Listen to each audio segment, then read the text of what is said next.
Questo programma vi è offerto da Nonino Impianti.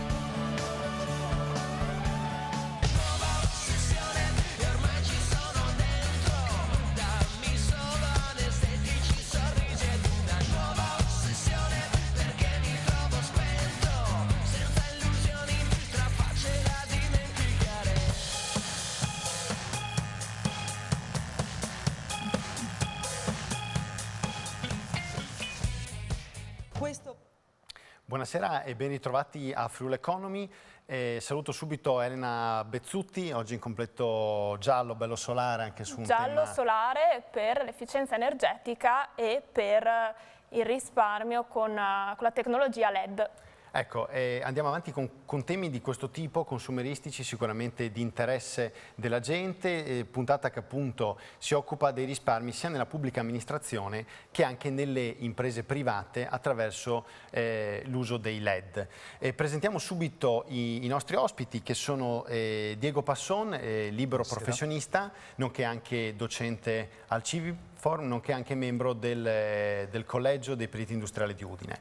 Poi abbiamo anche Cristiano Gilardi che fa parte del Comitato Scientifico Legambiente Friuli Venezia Giulia e infine Daniele Nonino della Nonino Impianti. Una buonasera a lei Nonino e un ben ritrovato dopo circa un mesetto qui a Friuli Economy. E vediamo subito l'intervista della nostra redazione all'assessore del Comune di Udine, il signor Piazza.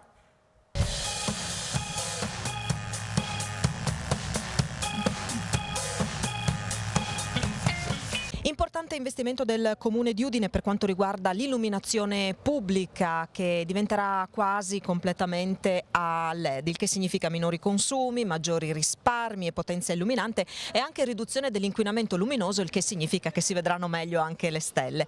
Assessore Pizza, qual è il senso e la portata di questo investimento? Il senso è usare un nuovo contratto che c'è, che si chiama Consip, dove AMGA ha fatto un grandissimo intervento che abbiamo saputo con l'amministrazione ONSEL recuperare e sostanzialmente andiamo a innovare, continuare a innovare in quella che è la città del Malignani storicamente, andando verso, ora che la tecnologia è pronta, l'illuminazione stradale che diventa a LED. Diventa a LED vuol dire risparmiare circa il 30% in termini di energia, ma avere anche il 15% di luce in più. Su quante lampade si andrà ad intervenire? Andiamo su 9.200 lampade, partendo da dove? Da quelle più vecchie, 9.200 di circa 13.000. Sostanzialmente lasceremo la zona storica monumentale, ma anche quella dello stadio per motivi di sicurezza con l'illuminazione attuale, mentre andremo a sostituire tutti gli impianti vecchi. L'investimento è cospicuo, nel senso che il contratto è quello dell'illuminazione pubblica per 15 milioni di euro, come si è detto, in 9 anni. Però il vantaggio qual è? Che lo stesso gestore, per poter avere l'investimento, perché sia intelligente e fruttuoso, va a modificare quelli che sono i vecchi impianti che gli costano di più, e il tutto è a carico del gestore e non del Comune di Udine e dei cittadini.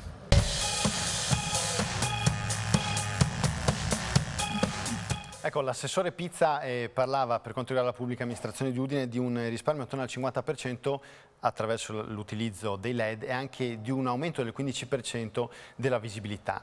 Ma più di ogni altra cosa guardiamo ai fatti. Adesso pregherei la regia di mandare in onda il filmato che ha realizzato la Nonino Impianti e che commenteremo proprio con Daniele Nonino riguardo alla differenza fra una strada illuminata con i LED e una strada illuminata con, diciamo così, le luci a fluorescenza, quelle fra virgolette di vecchio tipo. E la commentiamo con Nonino, al quale chiediamo già, prego intanto la regia a mandare in onda il filmato, commentiamo con Nonino se anche a lui torna questo genere di risparmio e di aumento della luminosità o se addirittura si tratta di numeri superiori. Vediamo intanto il filmato che scorre alle nostre spalle, ecco adesso è in onda, prego. Vediamo intanto questa luce qua, Nonino, è una luce che... Questa è una strada già con illuminazione a LED, ecco, vediamo la qualità, io mi rivolgerei a guardare la strada, proprio la carreggiata della strada dove si vede molto bene con una uniformità di illuminazione aiutata certamente dai fari dell'autovettura, però si confondono con l'illuminazione generale fatta con appunto lampade LED. Quindi la qualità dell'illuminazione è molto elevata e vediamo che è illuminata molto bene la strada, bensì... È illuminata a giorno. Illuminata a giorno. Ecco, questa invece è una strada con una vecchia illuminazione tradizionale a sodio, alta pressione. Vediamo le macchie sulla carreggiata stradale, sul manto stradale, vedete che non è perfettamente illuminata, non è omogenea come lo era l'altra strada, e in questo caso abbiamo appunto delle lampade tradizionali che consumano più del doppio rispetto alle lampade a LED. Ecco, qui siamo ritornati in una strada LED, quindi la differenza la notiamo e non serve essere dei professionisti per capire che c'è una notevole illuminazione. E adesso Solo passeremo... 15% in più o di più? Secondo lei? No, ha detto bene l'assessore Pizza, abbiamo dal 15 al 20% in più di illuminazione, ma la vediamo visivamente che certo, c'è. Certo, insomma, certo, ecco. si vede nettamente. La vediamo... Per quello infatti le chiedevo, In effetti, forse sì. più del 15. Ecco, passiamo adesso da una strada illuminata a LED a una strada, la vediamo proprio in immagine immediata, che questa strada appunto è con una vecchia illuminazione tradizionale a sodio alta pressione. Qui lo vediamo bene. Vediamo anche i fari della macchina che contribuiscono a illuminare la strada, sono fatti per questo appunto, però dall'altra parte non vedevamo queste ombre, queste macchie di luce dei fari della macchina perché l'illuminazione LED riusciva a coprire questo tipo di illuminazione. E quindi non era così decisiva come questo. la lampada a LED. Ecco, esatto. io chiederei a Gilardi del Comitato Scientifico di Legambiente Friuli Venezia Giulia, quindi fonte sicuramente autorevole, per quanto riguarda l'aumento dell'illuminazione e il risparmio dei consumi, lei si sente di diciamo così, condividere, certificare queste quantità numeriche che noi abbiamo dato fino adesso?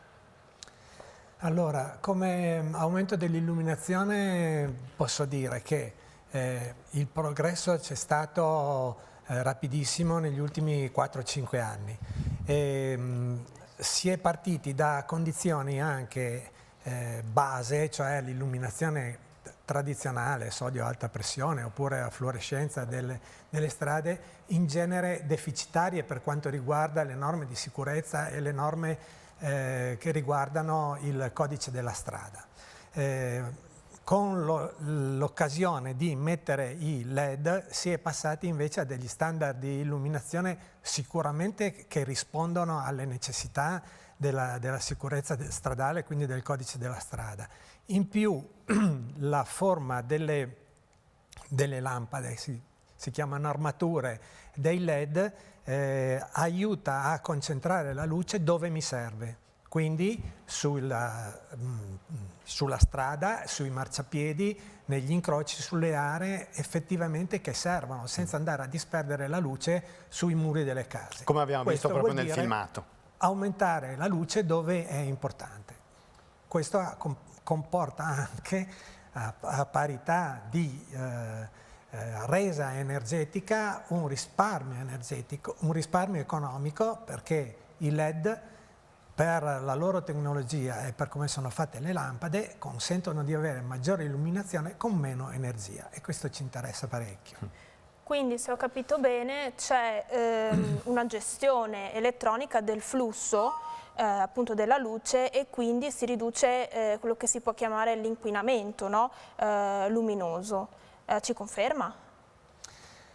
Allora, i LED sono delle lampade controllate elettronicamente. La tecnologia LED consente un risparmio perché il LED, per come è concepito e costruito, consente di trasformare in luce più energia di quella che viene fatta con lampade di altro tipo. L'inquinamento luminoso è una cosa a fianco, è una cosa che si accompagna all'illuminazione a LED, perché per definizione chi costruisce LED e chi costruisce armature stradali, in questo caso qui per LED, come nell'esempio che faceva il signor Nonino, ci tiene a fare in modo che la luce venga diretta dove serve e non quindi dispersa verso l'alto. Negli impianti tradizionali, in molti impianti anche nei centri storici o nei parchi, si vedono invece luci tradizionali che sparano, se mi consentite, luce a 360 gradi, quindi verso la volta luminosa, suscitando anche giuste contestazioni da parte dei cittadini e da parte di chi si occupa di osservazioni dell'universo e quindi delle stelle. Ecco, io adesso vorrei coinvolgere Diego Passon cercando di andare a vedere, con l'ausilio anche della presentazione che ha realizzato, che pregherei la regia di mandare in onda, i dati per quanto riguarda i risparmi della pubblica amministrazione mediante appunto anche l'impiego dei LED. Beh, diciamo che la pubblica amministrazione come prerogativa ha questo utilizzo abbondante sia nell'illuminazione stradale come nell'illuminazione degli edifici per quanto riguarda le ore notturne e anche l'illuminazione degli uffici nelle ore diurne durante il giorno. L'utilizzo dei LED comporta praticamente una riduzione notevole e sensibile della potenza che viene richiesta all'Enel, fra virgolette, per poter illuminare e quindi diciamo che di conseguenza ho una riduzione della spesa che devo sostenere per ottenere il medesimo risultato. Ecco, c'era nella slide successiva un esempio che lei aveva fatto ben preciso, vediamo se la regia lo manda, eccolo qua. Sì, diciamo che in ecco. linea di massima una lampada da 150 watt, a una lampada da 150 watt corrisponde una potenza dai 45 ai 60 watt a seconda della forma della lampada, come spiegava prima l'ingegnere, a seconda delle caratteristiche, a LED. Quindi a livello numerico è pari a 50. Un terzo, 2/5, sì, in diciamo meno. che nel caso migliore siamo al 50%, nel caso peggiore siamo qualcosetta sull'ordine del 70%. Quindi se facciamo dei numeri, come faceva l'assessore prima, di 9.000 punti luce a 100 watt, capiamo subito che il risultato è notevole anche in termini numerici. E adesso vediamo l'intervista all'assessore ai lavori pubblici, il dottor Teghil.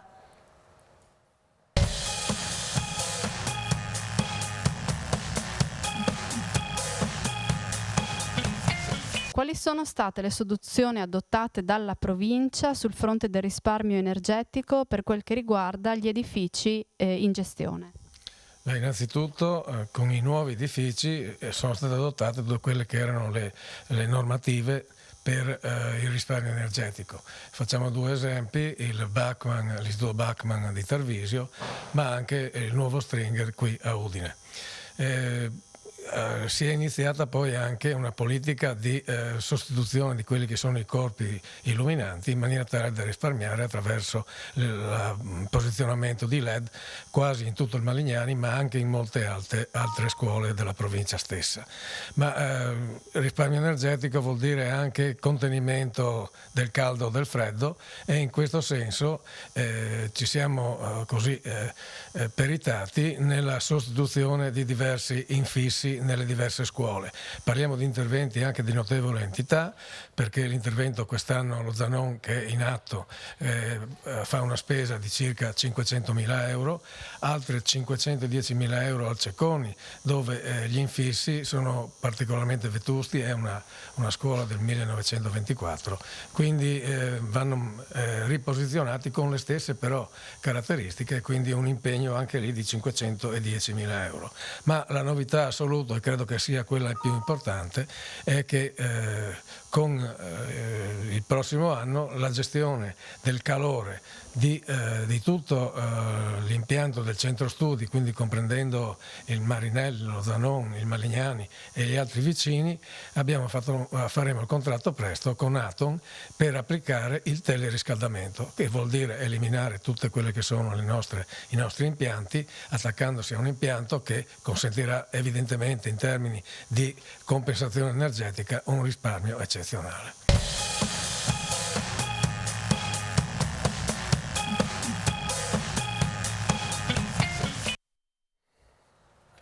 Per quanto riguarda il risparmio attraverso i LED e quindi migliorando l'efficienza energetica, chiedo a Passon se si può alzare in piedi, così attraverso queste slide ci spiega più nello specifico per le imprese che risparmio ci può essere.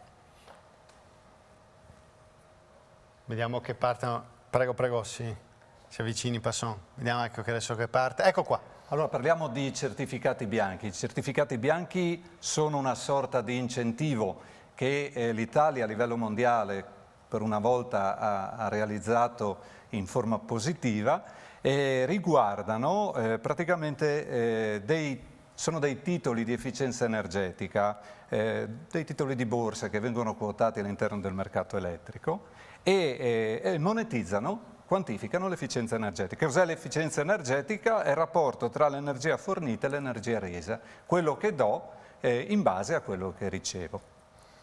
Quindi questo rapporto, più alto è questo rapporto, più ottengo energia da quello che do e naturalmente in compenso meno spendo per far funzionare tutto il sistema.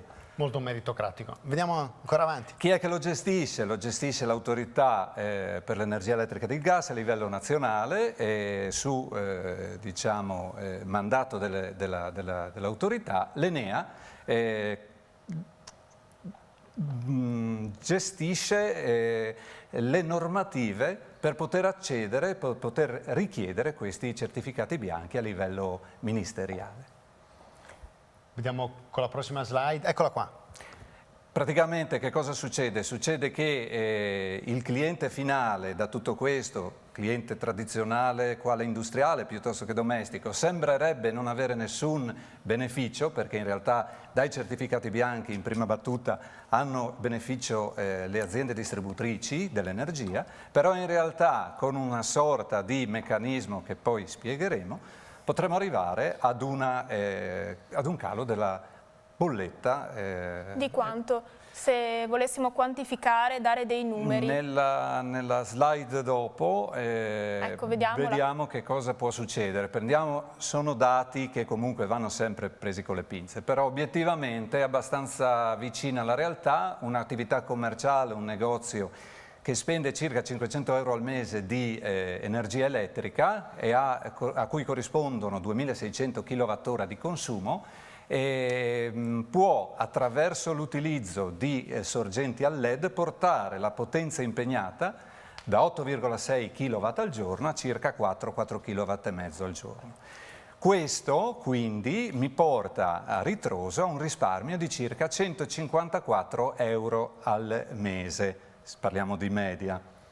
Abbiamo anche un altro discorso che appunto è quello dei certificati bianchi. Il certificato bianco è fluttuante, però vale circa 100 euro ogni 2000 kWh risparmiati. Per cui l'attività può associarsi in qualche modo, e ci sono le maniere anche abbastanza semplici, può associarsi e arrivare assieme agli altri a questi 2000 kWh per avere un risparmio ogni 2000 kWh di 100 euro. Quindi se volessimo dare delle percentuali si arriva ad un risparmio quasi del 50%. Dipende da come gestiamo il nostro consumo, però possiamo arrivare anche al 50%. Per quanto riguarda le utenze domestiche, cioè le abitazioni, mi piace portare questo esempio, anche qui ho Daniele, perché attraverso uno sforzo congiunto con Confartigianato siamo riusciti a far sottoscrivere un bando nel 2015 da parte della Regione Friuli Venezia Giulia che ha previsto un fondo al 50% perduto, un contributo al 50% a fondo perduto per interventi di efficientamento energetico di vario tipo, finestre, piuttosto che cappotto, piuttosto che altre cose, però anche interventi all'impianto elettrico, efficientamento dell'impianto elettrico. Risultano stanziati 22 milioni di euro, che non sono pochi, e la Regione ha promesso se la cosa poteva interessare, come ha interessato, di rifinanziare nuovamente il bando. Benissimo, adesso ringraziamo il dottor Passon e vediamo un esempio ancora concreto, proprio come abbiamo visto prima per la pubblica amministrazione e l'illuminazione quindi nelle strade, perché la l'idea di partire da un'attività privata che ha fatto un certo genere di investimento e lo vediamo proprio con immagini che commentiamo qui con Nonnino, perché parliamo ovviamente di risparmi importanti sia a livello di bolletta che anche come aumento sempre di illuminazione. Prego Nonnino raccontare un po', commentare queste immagini che stanno scorrendo in diretta qui su Friuli Economy. Ecco, qui vediamo delle aree private dove ci sono dei magazzini, dei negozi, eccetera, un piccolo centro commerciale dove tutta l'illuminazione notturna, quindi sia perimetrale degli opifici, sia adesso dovrebbe arrivare anche quella, eccola qua, della parte diciamo antistante dove ci sono tutti quanti i negozi, sono stati da 3-4 mesi circa sostituiti tutti i corpi illuminanti quindi tutte le armature, non soltanto le lampade ad alta efficienza, quindi anche le armature con delle lampade LED.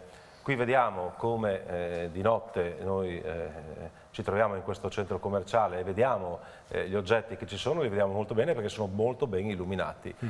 Qui abbiamo, diciamo, rispetto a come era prima, il risparmio è stato a livello di potenza impegnata oltre il 50%, oltre il 50% della potenza che c'era prima non c'è più. Quindi conferma i dati di Passon, come prima. Conferma i dati di Passon. Ecco, qui invece vediamo un magazzino, abbiamo fatto, questo è il nostro magazzino interno, e abbiamo volutamente lasciato un impianto tradizionale, che è questo, con delle lampade fluorescenti, classiche lampade, il famoso tubo al neon, così volgarmente detto, e vediamo la differenza, vediamo l'illuminazione fatta con una fila di lampade a illuminazione tradizionale fluorescente. Fra poco vedremo, ecco, questa è sempre la lampada tradizionale, fra poco vedremo come nell'altra fila di blindo luce, eccola là che adesso è spenta, fra poco l'accenderemo, spegneremo una, accenderemo l'altra, guardate bene quanta illuminazione fa, ecco, guardate bene invece l'illuminazione che viene fatta con la sostituzione dei corpi illuminanti con delle lampade a LED. Qui vediamo come si vede molto meglio con le lampade LED, nonostante che abbiamo dei consumi della potenza impegnata che si riduce al 50%, come in questo caso, rispetto alle lampade fluorescenti tradizionali. Quindi si vede molto meglio, l'efficienza luminosa è migliore, quindi i lavoratori si trovano in un ambiente migliore rispetto all'illuminazione tradizionale, pur risparmiando molta energia. E questo sicuramente in un momento anche, non va mai dimenticato, come questo dove per le imprese la competizione è più forte, soprattutto per chi è energivoro, ridurre, voglio dire, i costi può fare la differenza per continuare ad essere produttivo e competitivo, anche perché rispetto anche ad alcuni anni fa la tecnologia LED non solo ha aumentato la potenza, quindi la capacità di illuminare, ma è anche decisamente calata di costo. Certo, no? Non dobbiamo però dimenticarci che c'è un risparmio economico, questo sì, un notevole risparmio economico, però c'è anche un risparmio a livello proprio generale, perché uno dove è l'ambiente di lavoro, dove è ben illuminato, dove è illuminato meglio, è evidente che uno lavora meglio, quindi è anche più sicuro. E anche soprattutto sotto l'aspetto sicurezza. Certo è che dove ci sono macchine, dove ci sono pericoli derivati dal movimento di merci come i muletti, eccetera, eccetera, se l'ambiente è ben illuminato, ovviamente ci sono minor probabilità, rischi per i lavoratori. Quindi non dobbiamo dimenticare anche questo aspetto, che un ambiente ben illuminato, oltre che a dare dei risparmi energetici e risparmi economici per l'impresa, ma riduce anche gli infortuni sul lavoro e la qualità del lavoro è senz'altro migliore. Una piccola impresa però ha anche bisogno di trovare i fondi per poter accedere a queste tecnologie e diventare più moderna. Chiedo a Passon, quali sono i canali di finanziamento, non so, a chi rivolgersi appunto per avere dei finanziamenti e investire in questo modo? Ne parlavamo prima tra noi così, e diciamo che c'è questo problema perché a fronte della luce che abbiamo visto ci sono anche delle zone d'ombra. Prima fra tutti quella del costo che deve sostenere un'attività, soprattutto come diceva l'ingegnere, se magari non è un'attività in proprietà ma è un'attività in affitto. Ci sono diverse fonti energetiche dal punto di vista economico, però diciamo che bisognerebbe sensibilizzare l'ambiente politico affinché ci sia una ripresa anche in questo senso, perché effettivamente il costo del finanziamento dal punto di vista economico per quanto riguarda gli istituti di credito è sempre e comunque notevole rispetto a quello che può essere un costo di qualche migliaio di euro per eseguire un rifacimento di un impianto. Ecco, io coinvolgerei in questo ragionamento anche Gillardi. Lei da il suo osservatorio, che certamente è quello del Comitato Scientifico della Lega Ambiente, qual è la percezione magari degli imprenditori di aziende magari di piccolissime dimensioni riguardo al costo della tecnologia LED e magari alla difficoltà di poterlo approcciare? E quale ha visto essere fino adesso delle buone pratiche che magari hanno permesso di superare questa difficoltà? Come Lega Ambiente abbiamo fatto un progetto, abbiamo concluso già da un anno e qualcosa un progetto per il Comune di Udine che riguardava un'indagine sugli esercizi commerciali, si chiamava esercizi commerciali virtuosi, e voleva indagare qual era la sensibilità, qual era la predisposizione appunto degli esercizi commerciali, quindi dai centri commerciali fino al piccolo bar, qual era la sensibilità e la predisposizione a investire sul risparmio energetico. È emerso chiaramente un dato: su oltre 1000 esercizi nel comune di Udine, i piccoli esercizi, quelli che sono più diffusi, sono 600-700 esercizi, si trovano con la necessità di spendere cifre che non sono appetibili da parte degli istituti di credito. Di che banche. cifre parliamo? Parliamo di cifre sotto i 10.000 euro, sotto i 15.000 euro, dove Sabatini e altre forme di credito agevolato non riescono a coprire. Vengono neppure avviate, perché i costi della procedura, poi le garanzie, poi i tempi, laddove invece con 3.000, 5.000, 6.000 euro già questi negozi potrebbero fare degli interventi che per loro rappresentano un sensibile risparmio in bolletta, rappresentano un beneficio per l'ambiente e rappresentano ovviamente la possibilità di rendere l'ambiente più piacevole e più sicuro.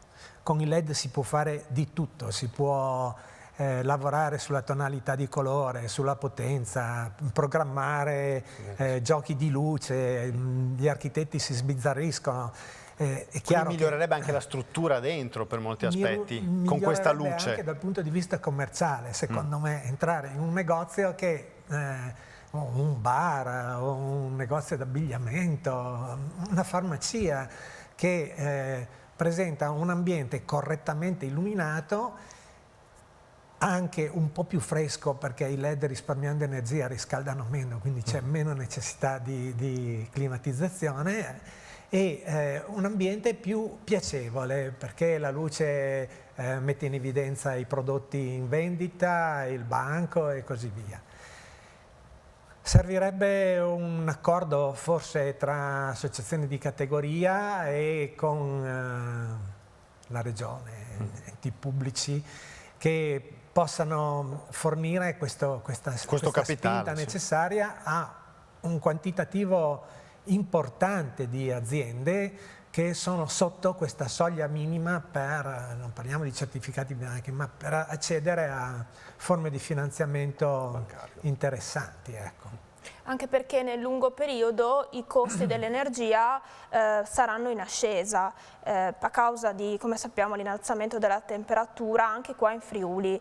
Ci parla un po' dei dati che conosce lei, anche dei dati dell'ERSA, dei quali mi parlava un attimo prima. E dunque il costo dell'energia probabilmente vedrà delle fluttuazioni, ma come linea di tendenza è un costo di una commodity, cioè di un bene largamente diffuso, destinato a crescere, per il fatto che l'energia ancora oggi è prodotta per lo più da fonti non rinnovabili, cioè da combustibili fossili, che stanno diventando via via più cari nella fase di estrazione, di lavorazione, fino alla consegna all'utente finale. Un'altra possibilità o certezza per cui i costi sono destinati ad aumentare è che per adesso i costi non riflettono i danni secondari, i danni collaterali dovuti all'utilizzo di energia. Uno di questi danni è l'incremento della temperatura dell'atmosfera, il cosiddetto aumento dell'effetto serra. Questo incremento di temperatura è rilevato ormai su tutto il pianeta, anche nel nostro piccolo in Friuli, l'ERSA. Nello specifico, se mi dà un dato? Nello specifico si parla di aumenti di temperatura già adesso dalla fase preindustriale di 1,5 gradi. Quindi siamo sui livelli massimi di quello che sta accadendo in tutto il mondo, e per fine secolo ci sono previsioni che arrivano a 4 gradi di aumento di temperatura. Questo è drammatico. Ecco, ci dobbiamo fermare un attimo per l'ultima pausa pubblicitaria, poi lanciamo il terzo blocco, dove ci sarà fin dall'inizio l'intervista all'avvocato Ius, che fa anche un inquadramento europeo riguardo la normativa che favorisce l'utilizzo dei LED nella pubblica amministrazione, nelle imprese private e nelle famiglie. Poi, come sempre, lo commenteremo qui con i nostri ospiti.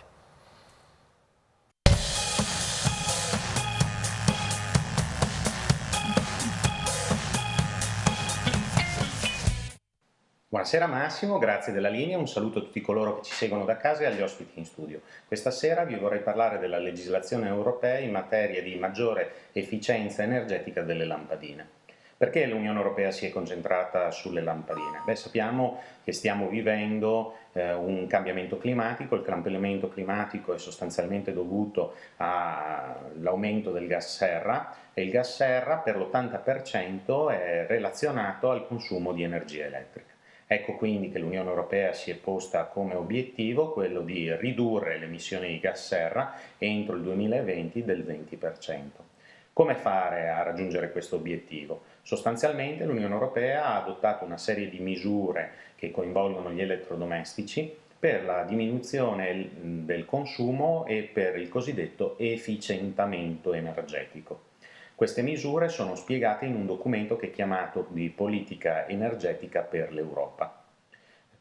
Come ha tentato il legislatore di arrivare a questo obiettivo? Da una parte sensibilizzando il consumatore perché possa comprare prodotti più ecocompatibili. Dall'altro ha inserito tutta una serie di standard costruttivi per i produttori in maniera tale da eliminare prodotti obsoleti ad alto consumo e migliorare sempre di più appunto l'efficientamento energetico.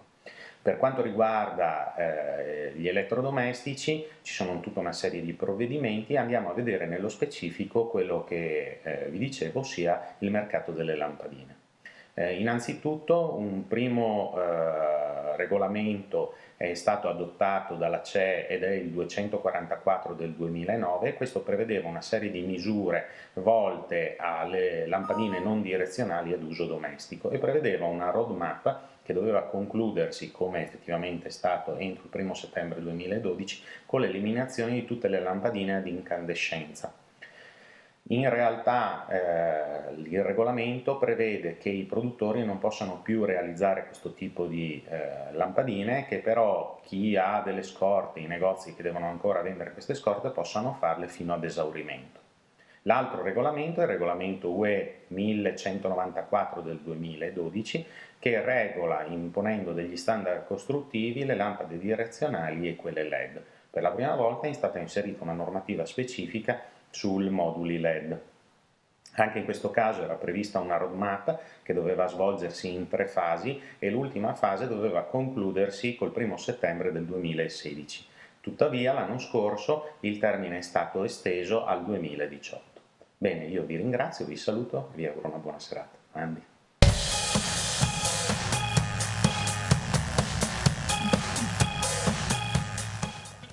E quindi una piccola impresa per l'efficientamento energetico ha bisogno di accedere velocemente a del credito, però per piccoli importi.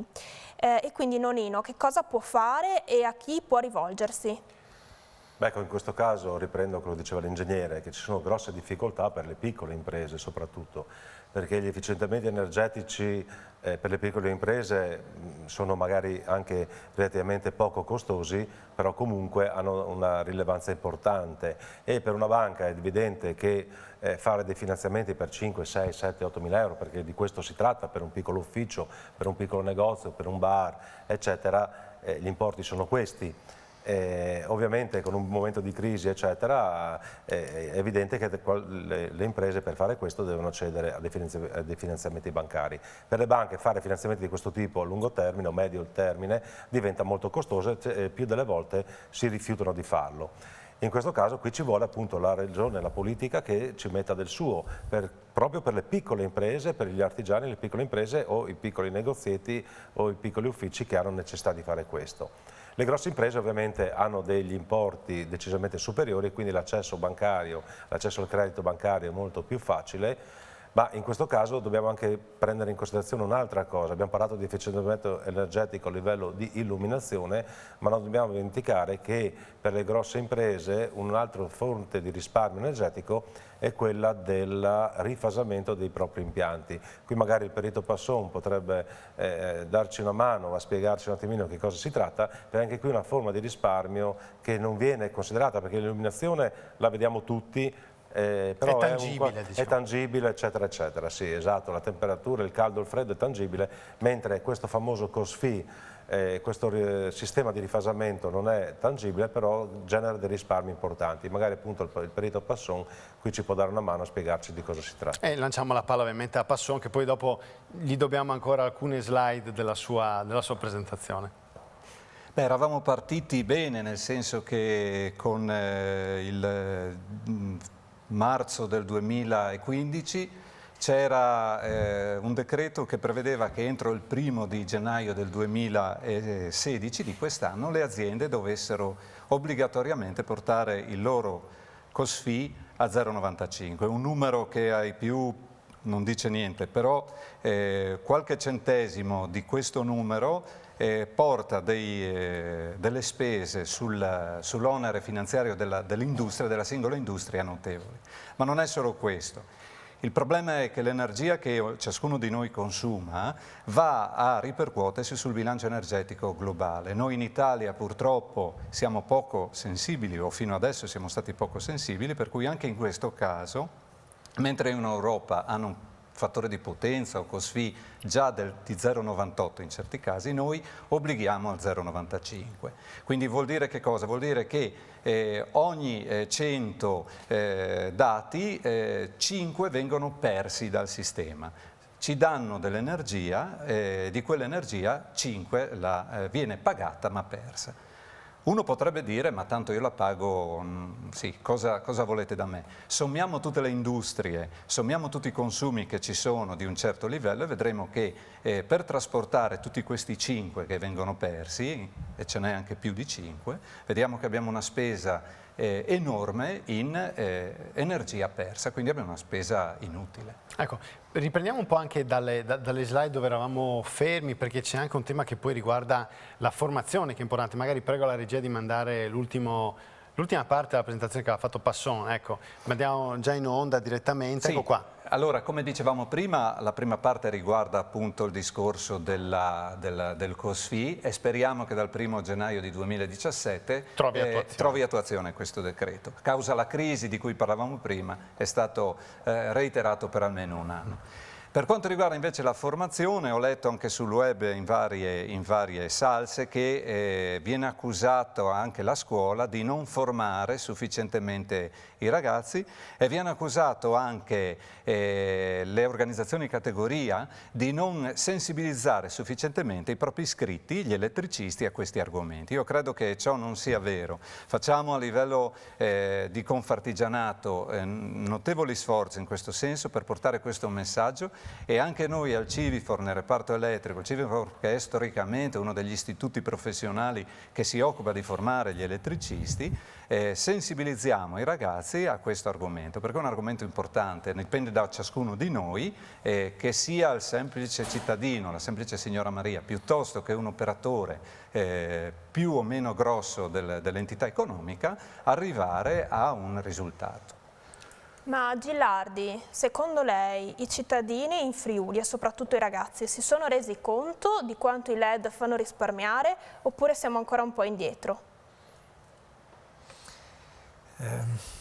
Restando nel campo dell'illuminazione, direi che la situazione è non felicissima, per usare un eufemismo. Perché secondo lei?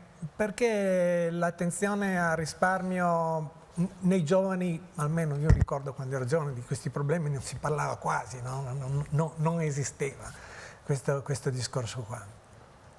Adesso, anche se esiste, i giovani sono attratti da molte cose che in qualche modo sono in contrasto con quello che è il risparmio energetico. Perdonatemi, per fare un esempio, gli smartphone consumano molto di più dei classici telefonini che si usavano fino a 2 o 3 anni fa. Riuscivamo a vivere lo stesso senza smartphone. Io sono vecchio, è chiaro, ma riuscivamo a vivere lo stesso. Adesso lo smartphone deve funzionare H24 e con lui anche il modem Wi-Fi per tenersi perennemente collegati, anche se penso che quando uno dorme non ha bisogno di avere il modem collegato. Sull'illuminazione il discorso dei LED diventa importante non per il LED del computer o per il LED di qualche altro oggetto in casa, sì, intermodalità, ma diventa importante per l'illuminazione, per l'automotive, perché adesso anche le automobili stanno passando illuminazione a LED, no? Perché sono watt rispetto ai kilowatt che consuma la macchina, però sono watt moltiplicati per milioni o per miliardi, quindi il risparmio andrebbe inculcato alle famiglie, in particolare ai giovani, per tutti gli aspetti della vita di tutti i giorni. E come? Perché è così. Secondo lei come? Noi facciamo qualche corso complementare nelle scuole di educazione ambientale. In realtà dovrebbero essere i corsi già obbligatori a instillare di più questi concetti, che sono concetti per certi versi un po' difficili. Parlare di rifasamento non è semplicissimo a uno che non segua degli studi tecnici, però rappresentano la base del nostro vivere su questa terra. Non c'è da illudersi che passino provvedimenti di carattere economico e di carattere tecnico senza la consapevolezza e l'accettazione da parte della gente. Ecco, ci sembra sicuramente importante anche attraverso Friuli Economy aver cercato di informare rispetto a questo tema e cercando di poi prendere in considerazione tutte le imprese private, le famiglie e ovviamente anche le pubbliche amministrazioni. Bene, siamo giunti al termine e quindi saluto Diego Passon, libero professionista, Cristiano Gillardi del Comitato Scientifico di Lega Ambiente del Friuli e Daniele Nonino della Nonino Impianti. Grazie a tutti. Grazie. Bene, con Friuli Economy ci diamo appuntamento al prossimo giovedì, sempre alle ore 19:45. Un ringraziamento ovviamente anche a Giancarlo Virgilio e all'avvocato Ius per i contributi giornalistici e ovviamente anche al regista Pierangelo Buttazzoni e sempre come tecnico che ci ha sicuramente aiutato oggi ad Ada Prensi. A tutti voi una buona serata, un saluto anche alla carissima Elena Bezzutti. Buonasera e buon proseguimento. Ciao ciao, arrivederci.